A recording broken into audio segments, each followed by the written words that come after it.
Halo, kami dari kelompok 9 dengan tema Model dan Inovasi Pembangunan. Video ini dibuat untuk memenuhi tugas mata kuliah Dinamika Pembangunan dengan dosen pengampu Ibu Umu Habibah Ghaffar. Inilah anggota-anggota dari kelompok 9. Pengertian pembangunan. Pemikiran tentang pembangunan telah berkembang, mulai dari perspektif sosiologi klasik, pandangan Marxis, modernisasi oleh Rostow, strukturalisme bersama modernisasi memperkaya ulasan pendahuluan pembangunan hingga pembangunan berkelanjutan. Dalam hal ini, pembangunan dapat diartikan sebagai suatu upaya terkoordinasi untuk menciptakan alternatif yang lebih banyak secara sah kepada setiap warga negara untuk memenuhi dan mencapai aspirasinya yang paling manusiawi.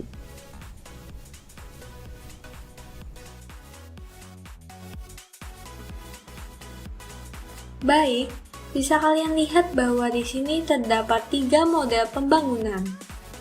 Model yang pertama yaitu economic growth, atau model pembangunan yang berorientasi pada pertumbuhan. Teori ini menekankan pada kenaikan pendapatan nasional dalam jangka waktu misalnya per tahun. Tingkat pertumbuhan ekonomi tersebut akan secara langsung mempengaruhi penyerapan tenaga kerja. Oleh karena itu, proses pembangunan menjadi terpusat pada produksi. Model yang kedua yaitu basic needs, atau model pembangunan kebutuhan dasar serta kesejahteraan. Pada model ini mencoba memecahkan masalah kemiskinan secara langsung dengan memenuhi segala kebutuhan dasar masyarakat, khususnya masyarakat miskin, misalnya dengan memenuhi kebutuhan sandang, pangan, perumahan, serta akses terhadap layanan publik seperti pendidikan, kesehatan, air bersih, transportasi, dan lain-lain.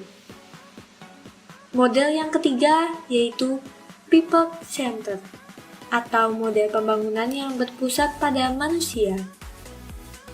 Yang menjadi fokus utama pada model ini adalah peningkatan perkembangan manusia dan kesejahteraan manusia, persamaan dan sustainability, sehingga model ini berwawasan lebih jauh dari sekedar angka pertumbuhan GNP atau pengadaan pelayanan sosial. Model pembangunan dan sistem administrasi pendukungnya. Sampai sekarang, model-model pembangunan di dunia ketiga terus berubah. Perdebatan tentang pembangunan dalam dasawarsa 1950 sampai 1960-an lebih didominasi oleh nilai-nilai ekonomi. Ada beberapa poin. Poin pertama, pertumbuhan yang kemudian sinonim atau sama dengan industrialisasi dan produktivitas. Poin kedua, basic needs atau kebutuhan primer yang terdiri dari sandang, pangan, dan papan.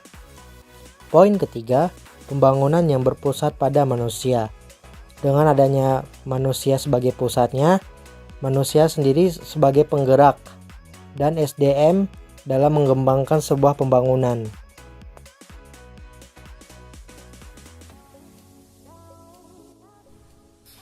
Inovasi secara umum dipahami oleh konteks perubahan perilaku. Inovasi erat kaitannya dengan lingkungan berkarakteristik dinamis dan berkembang.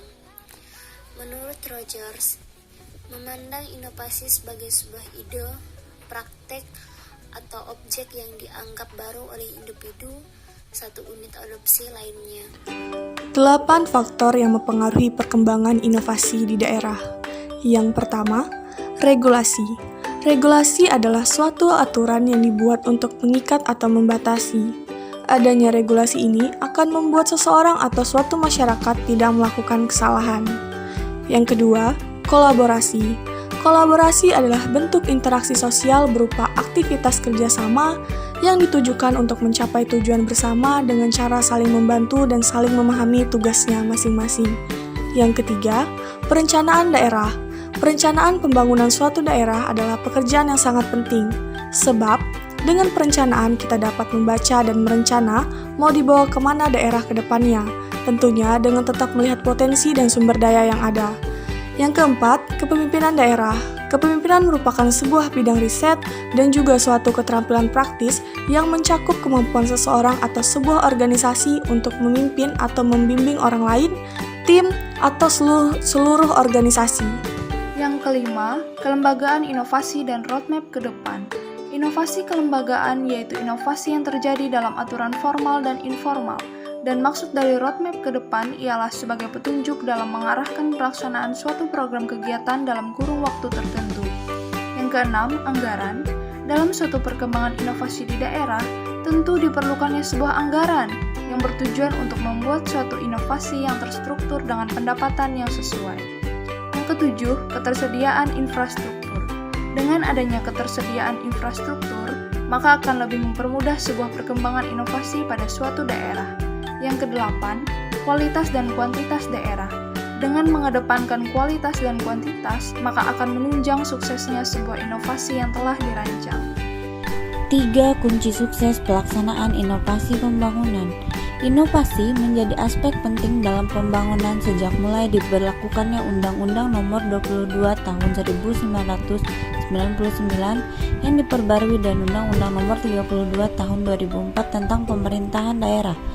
Dalam pembangunan melalui kemajuan inovasi, terdapat 3 kunci sukses dalam pelaksanaan inovasi pembangunan di daerah, khusus untuk pembangunan yang menjadi role model zaman now berdasarkan kajian yang sudah dilakukan.